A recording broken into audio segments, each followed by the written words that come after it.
What are political generations? All right, so we can consider this a political cycle of life, or the life of cycle of politics here. So, political generation is the development of generations created from events that occurred during their childhood. Okay, for example, here, uh, let's say that you were growing up. We're talking about chronological age here. Okay, so let's say you were growing up here during a moment in history where there was a lot of warfare, right?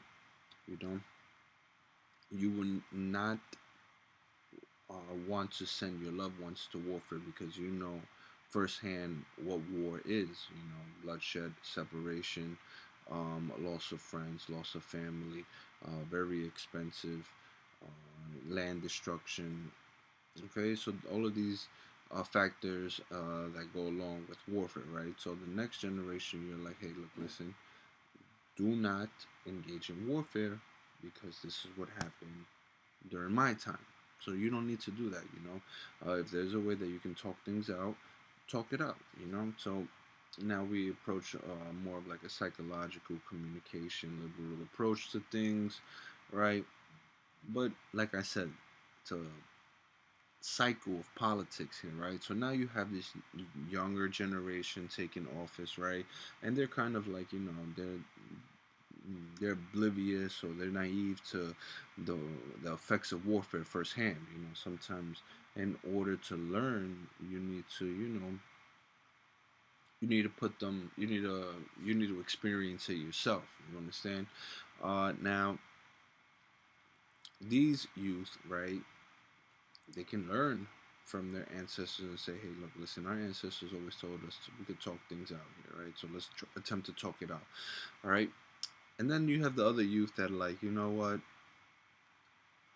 our our previous generation won the war and they got what they needed done.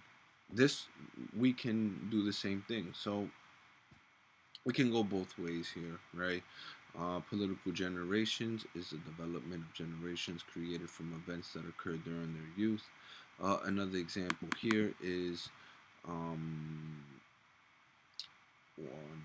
let's use like a modern example here. When 9/11 occurred, right? We were quick to go and invade the Middle East.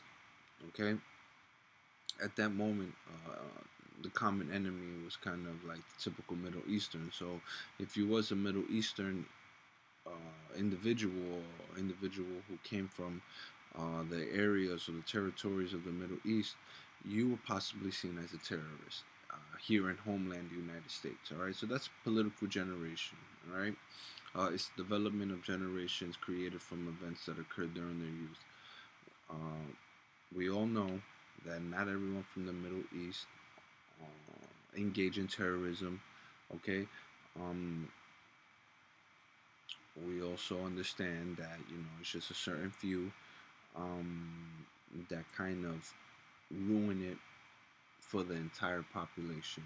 And when we discuss irregular warfare, we'll get more into that, right? When we cannot hold one country directly responsible for its for the actions for actions of a group under their governmental land, for if that makes any sense there, right? So irregular warfare. We'll discuss that probably in the A40s or in the A30s. Hundreds of videos from now.